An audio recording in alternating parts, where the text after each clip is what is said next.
Hello, this is Kyle Codes, episode 4. We're returning to our first problem, Two Sum, and we're going to do it using their hint 3 that they provide. So I'll read the problem again. Given an array of integers, return indices of the two numbers such that they add up to a specific target. You may assume that each input would have exactly one solution, and you may not use the same element twice. Okay, in hint 3, the second train of thought is, without changing the array, can we use additional space somehow, like maybe a hash map to speed up the search? Alright, so that's what we're going to do. So, alright, let's create our, well, I guess we already have our input array up here.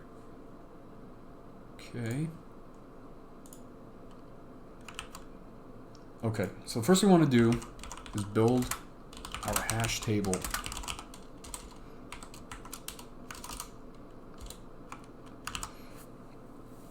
If you don't know what a hash table is, open up Wikipedia. A hash table, or hash map, is a data structure that implements an associative array, abstract data type structure that can map keys to values. You may also know them as dictionaries. A hash table uses a hash function to compute an index, also called a hash code, into an array of buckets or slots from which the desired value can be found. So basically what happens is, you can imagine a series of buckets. So we have our array, and let's say a bucket will be an array as well. So a bunch of arrays, each with a key assigned to it. So this one can have a key of, let's just, what should we give it? Let's just give it an integer. So basically what it does is provides you very quick searching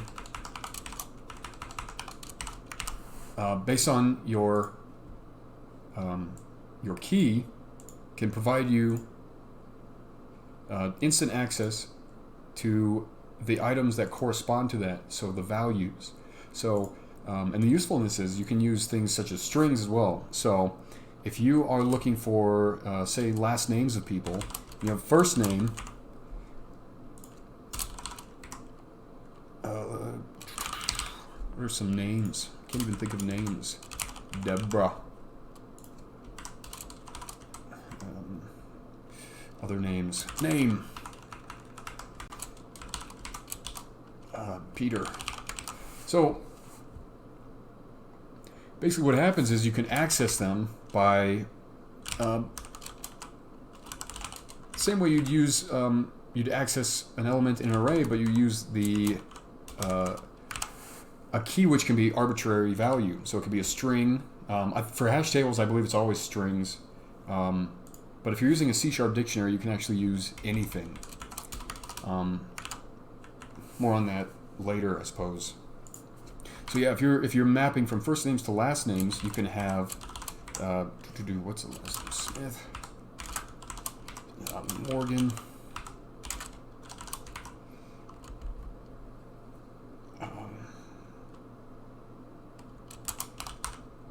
Belushi. So you can have a list or just a single last name that you can access by using the first name, which is more useful than searching on some index in some cases.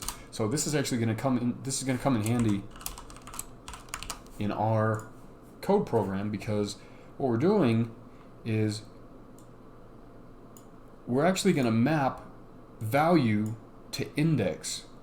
Because what's happening is, without changing the array, can we use additional space somehow, make a hash map to speed up the search, and by speeding up the search, we're going to kind of look at the second hint we have, where if we know the first index, or given some index, which we're going to call I, or index 1, we have to scan the entire array to find the next number, y, which is value minus x, or target minus index 1. kind of like we did in the previous solution where we used binary searching.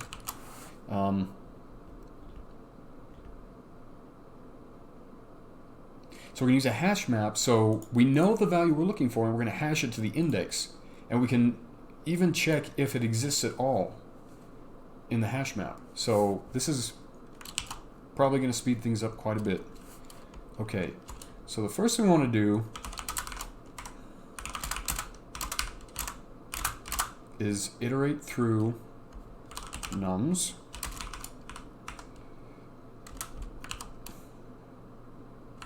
Well, I suppose even before that, we want to create our dictionary. And this is going to be int to int. It's going to be value to index mapping. It's new dictionary. Okay. Oh, nums.length. Now we're going to put each of these values and its index into the dictionary.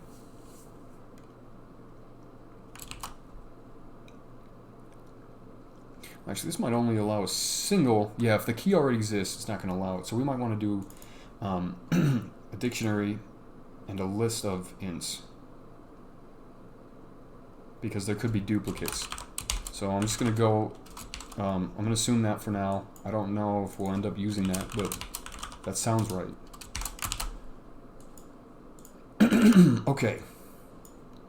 So for each element in nums, first we have to check if value to index mapping contains key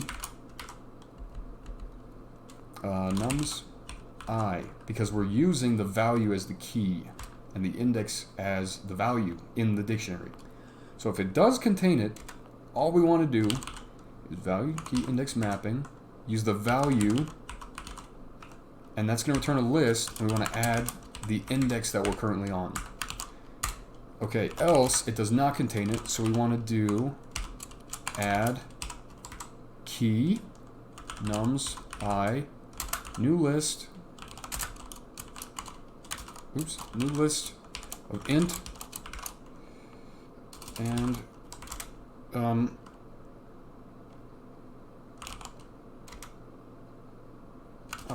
and we're going to initialize it with I. So there's a single element in there. So that should probably work. We'll see. Okay, so now what we're going to do is, again, iterate through each value in nums, and we're going to need a num, what do we call it? Looking num to find, I think is what we called it. Okay, so num to find equals nums I, what was it, target minus nums I? I think that's it. Okay, yeah, because nums I plus nums j, index 1 plus index 2, or no, value 1 plus value 2 equals target. So target minus value 1 should equal value 2. Good, good, good. Okay, so we have our num find. Okay, so what we now need to do is search our hash map. Let's do, if, what is it, values to index mapping that contains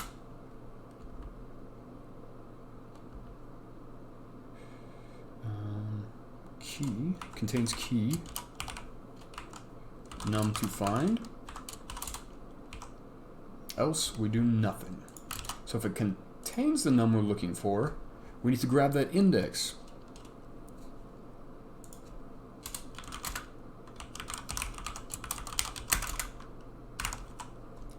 Okay, so matching index, or let's call it index 2. Index 2 equals whatever the hash table or dictionary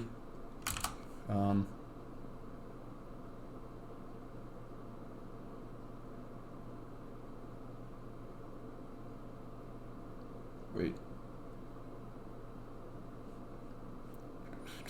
Okay. So we need to get value and to find, and that's actually going to be a list, I think. So we actually need to go through each of those.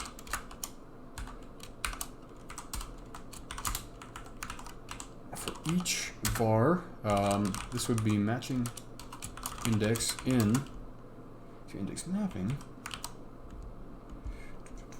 Okay, and so the thing is, there could be, we don't want to use the index that we're already on.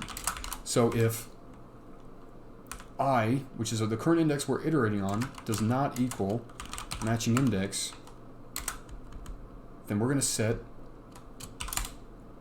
index2 to matching index and break. Otherwise, continue and keep looping. So this possibly might be all we need to do. Let's see what happens.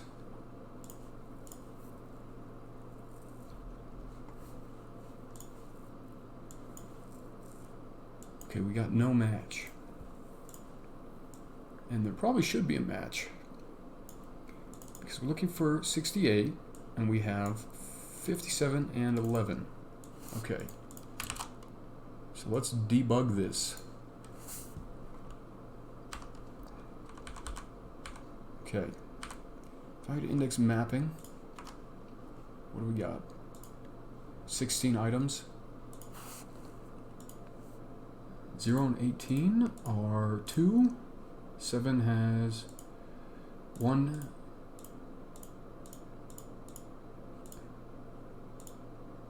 Okay, so we know what value should be.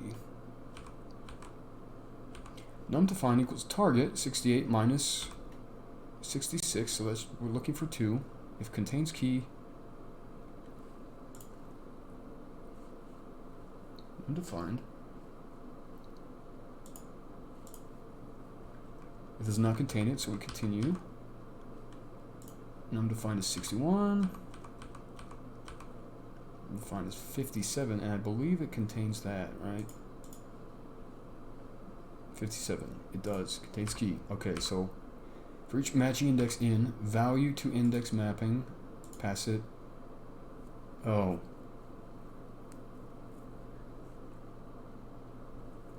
Oh, that's right. 57 should return a list with 1 value in it. That's 19. Okay, matching index. If I does not equal matching index, index2 equals matching index, break. Ah, so okay, it continues here. So we should break out there. And then we need to set the result. That's what I missed. All right, let's do that. Okay. Index2 not equal -1. Break out of the for loop. Good, good, good. And then once we're out here, well, actually, we don't even need index2, do we? Set the result in here. Result equals new int array. Let's see, do I even need that? First would be I, second would be matching index. If result should be null until we get there. If it's not null, break. Delete that. All right, let's see if that works. 2 and 19. Okay, is that right? 0, 1, 2. And I think there's 20 elements in here, so yeah, it should be 2 and 19. Good. Looks good. All right, let's test it again. Let's do 23 plus 4, so 27.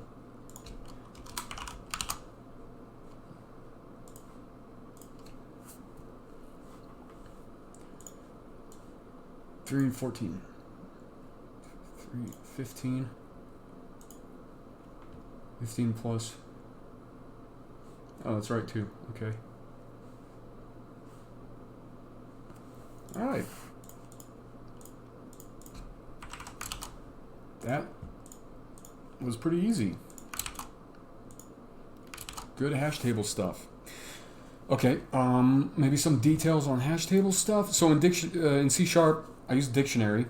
Represents, well, let's go to the documentation. Represents a collection of keys and values. T key, which is the first type parameter right here, is the type of keys in the dictionary. Second is type of values in the dictionary. If we look at documentation for the dictionary on what is it, docs.microsoft.com. Basically the same stuff we just saw. Some code examples here. Some remarks. Okay, let's read these. The dictionary, T-key, type of key, type of value, generic class provides a mapping from a set of keys to a set of values. Each addition to the dictionary consists of a value and its associated key. Retrieving a value by using its key is very fast, close to O of 1, which is constant. That's very fast, good. Because the dictionary class is implemented as a hash table.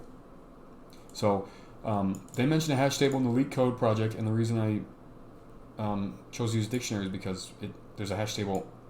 It's implemented as a hash table, so that's good. The speed of retrieval depends on the quality of the hashing algorithm of the type specified for T-key. Okay, that's good to know. As long as an object is used as a key in the dictionary, it must not change in any way that affects its hash value. Every key in a dictionary must be unique according to the dictionary's equality comparer.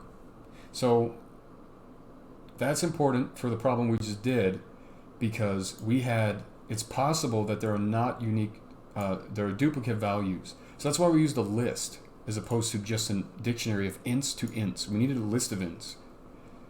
And that's important. A key cannot be null, but a value can be if its type T value is a reference type. Dictionary T requires an equality implementation to determine whether keys are equal. You can specify an implementation of the equality comparer, generic interface by using a constructor. This is more about creating it for your own types. We don't really need to know that. The capacity of the dictionary is the number of elements the dictionary can hold. As elements are added to the dictionary, the capacity is automatically increased as required by reallocating the internal array. For .NET Framework only, for very large dictionary objects, you can increase the maximum capacity to 2 billion elements on a 64-bit system by setting the enable attribute of GC allow very large objects, and that's garbage collector element, it looks like, configuration element to true in the runtime environment. For the purposes of enumeration, each item in the dictionary is treated as a key pair value, structure representing a value in its key. The order in which the items are returned is undefined. Okay, that's not really important for the problem we're doing. The for each statement of the C# language returns an object of the type of the elements in the collection. Okay, so you can iterate through all of the items inside of the dictionary. Since the dictionary is a collection of keys and values, the element type is not the type of the key or the type of the value. Instead, the element type is a key-value pair. Oh, of the key type and value type. Okay, so if you're iterating... I see. If you're iterating through the dictionary itself, it would return key pair values instead of just returning values. So that actually makes sense. That's probably a good thing. Okay, I think that covers it. So we basically solved it. So again, if you have questions, comments, complaints, suggestions, performance ideas, or improvements, feel free to comment. Thanks for watching. See you next video. Bye now.